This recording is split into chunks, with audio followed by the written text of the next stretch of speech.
یاد رکھیں اللہ تین طریقوں سے دعا جو ہے اس کو آنسر کرتا ہے. یا اللہ اسی وقت دے دیتا ہے امیجیٹلی، یا اللہ جو ہے اس کو تھوڑا سا ڈیلے کرتا ہے، کیونکہ ظاہر ہے اللہ تعالیٰ اس بندے کو مزید نکھارنا چاہتا ہے. اللہ چاہتا ہے یہ میرے پاس آتا رہے، مجھ سے مانگتا رہے. یا اللہ اس کو اس کا رد بدل ایسا دے دیتا ہے کہ اس کو سکون آ جاتا ہے. اللہ تعالیٰ سے جب مانگنا ہے تو تگڑا بن کے مانگنا ہے، اتنا توکل، اتنا بلیف ہونا چاہیے.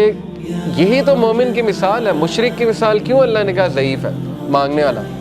کیونکہ اس کے ہارٹ میں ڈاؤٹس ہیں، اس کو مانگنا ہی نہیں آ رہا، اس کو پتہ ہی نہیں ہے میں نے مانگنا کیسے.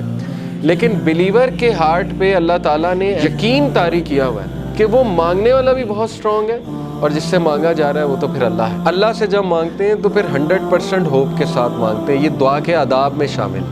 اللہ کے نبی صلی اللہ علیہ وسلم نے فرمایا تمہاری دعا تب تک قبول ہوتی رہے گی جب تک تم یقین سے مانگو گے. جیسے اس میں تھوڑا سا ڈاؤٹ آ گیا، جیسے اس میں یہ بات آ گئی کہ پتہ نہیں اللہ کرے گا نہیں کرے گا، تو وہ دعا پھر فالٹی دعا ہے، اس میں پھر کمی ہے. اس دعا میں اس میں پھر بہت زیادہ یقین آنے کی ضرورت ہے. تو اس لیے ان چیزوں پہ ورک کرنا چاہیے. دیکھیں ویلیو ایڈڈ چیزیں یہی ہے کہ اپنا یقین بڑھاؤ، اپنا توکل بڑھاؤ. یہ ہمارے کلچر میں ایک بات بڑی ہے نا کہ واسطہ دیتے ہیں، وہ کسی ولی کا واسطہ دیتے ہیں. اللہ کو نمبر 1 اپنے نیک اعمال کا واسطہ دے سکتے ہیں. جیسے وہ واقعہ ہے کہ 3 لوگ غار میں تھے، پتھر سامنے آ گیا، سٹک ہو گئے، نکلنے کا چانس ہی کوئی نہیں. اللہ نے پتھر ہٹا دیا. ایک نے کہا اللہ میرے ماں باپ سو گئے تھے، میں دودھ کا گلاس لے کے کھڑا رہا، تجھے راضی کرنے کے لیے کہ اٹھیں گے تو میں پلا دوں گا، تو میں ساری رات کھڑا رہا. اگر تجھے یہ عمل پسند آیا تو اس کو پیچھے ہٹا دے. اللہ نے پیچھے ہٹا دیا تھوڑا سا.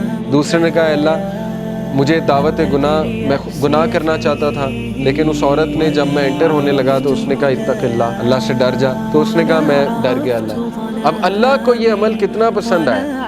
حالانکہ کوئی کہہ سکتا ہے کہ یار وہ تو پہلے سے گناہ کرتا آ رہا ہے، یہ کیا بڑی بات ہے پیچھے ہٹ گیا. نہیں، اللہ کو یہی تو پسند آیا ہے کہ وہ میرے ڈر سے پیچھے ہٹ گیا. تو اللہ از آل اپریشیٹو، اللہ اپریشیٹ کرتا ہے. اللہ نے پتھر ہٹا دیا.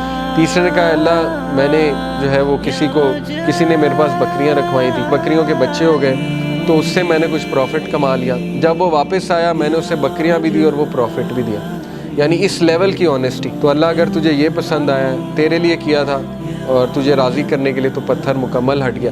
تو یہاں سے ثابت ہوتا ہے کہ اپنا وہ عمل آپ نوٹ کریں جو آپ نے خالص اللہ کے لیے کیا ہے. اچھا ہے کہ آپ نا ہر عمل پیور اللہ کی رضا کے لیے کیا کریں، کیونکہ مصیبتوں میں وہ چیز کام آئے گی. ٹھیک ہے نا، جب آپ پہ مشکل وقت آئیں گے تو آپ وہ کوٹ کر سکتے ہیں. اس میں کوئی پرائیڈ نہیں ہے کوٹ کرنے میں، بلکہ تو اچھی بات ہے کہ اب آپ اپنا ہر عمل میک شور کریں گے کہ وہ اللہ کی رضا کے لیے ہو، خالصتاً میں اللہ کو راضی کرنے کے لیے کروں. اور یہ کہ اللہ کے ایٹریبیوٹ سے اسے پکارا جا سکتا ہے، اللہ کو اس کے ناموں کا واسطہ دیا جا سکتا ہے. اے اللہ تو الجبار ہے، تو الفتاح ہے. الفتاح کون ہوتا ہے؟ راستے کھولنے والا. جب سارے راستے بند ہیں تو اللہ الفتاح ہے. تو یہ ہے اصل میں دعا کرنے کا طریقہ اور دعا کرنے کا آداب.